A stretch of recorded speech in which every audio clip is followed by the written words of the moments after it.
কেউ যেন কারো ধর্মীয় আবেগে খুচাখুচি না করেন, সুড়সুড়ি না দেন। আমরা এই দেশে কোনো মেজরিটি এবং মাইনরিটি মানি না।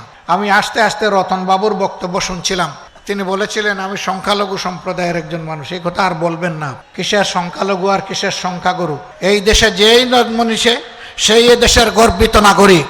আমরা নাগরিকদেরকে কোনো ভাগ বাটোয়ারা ধর্ম কিংবা দলের ভিত্তিতে করার পক্ষে নয়। এই বদ হাসলত ছিল অতীতের পতিত স্বৈরাচারের। তারা এই জাতিকে ভেঙে টুকরা টুকরা করে মুখামুখি লাগিয়ে রেখেছিল।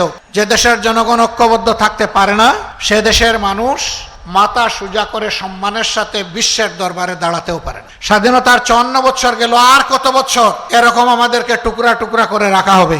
আমাদের স্পষ্ট ঘোষণা, আমরা কোনো মেজরিটি এবং মাইনরিটি মানি না। আমরা সবাই মিলে ইউনিটি, একটাই জাতি আমরা।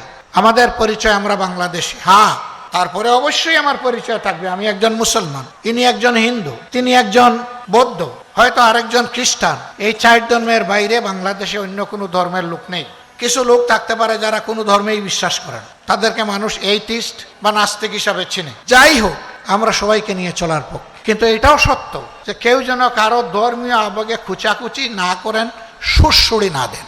এটা আমরা একেবারেই ঘৃণা করি, পছন্দ করি না। এরকম যদি কোথাও কোনো কিছু ঘটে, আমরা বলবো যে সম্প্রদায়ের মানুষ এটা করবে, প্রথম ওই সম্প্রদায়ের মানুষরা ওরে থামিয়ে দেবে। কোটি মানুষের আস্থার ভালোবাসায় 11 বারের মতো দেশের 1 নম্বর রেফ্রিজারেটর ব্র্যান্ড ওয়ালটন।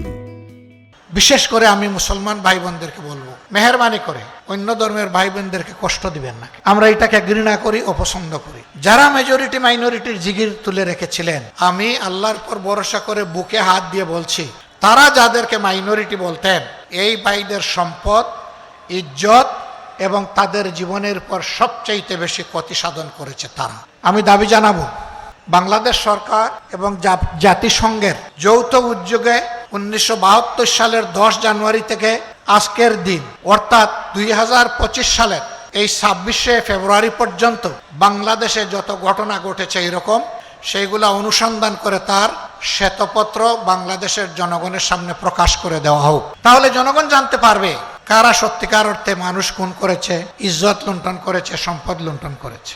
ভারত সহ দুনিয়ার সকল দেশ, আমরা একই বিশ্বসভার সদস্য, জাতিসংঘের সদস্য রাষ্ট্র। ভারত আমাদের নিকটতম প্রতিবেশী। আমরা আমাদের প্রতিবেশীকে অহেতুক কষ্ট দিতে চাই না। তবে আমাদের প্রতিবেশীও যেন আমাদের উপরে এমন কোনো কিছু চাপিয়ে না দেন যা বাংলাদেশের মানুষের জন্য সম্মানজনক নয়, অপমানজনক। যদি এরকম তারা কিছু করেন, দেশের স্বার্থে আমরা সেদিন ভূমিকা পালন করতে কারোর চোখের দিকে তাকাবো না। আমরা বিবেকের দিকে তাকিয়ে বিবেকের দায়বদ্ধতা থেকে আমরা আমাদের দায়িত্ব পালন করতে বাধ্য হব।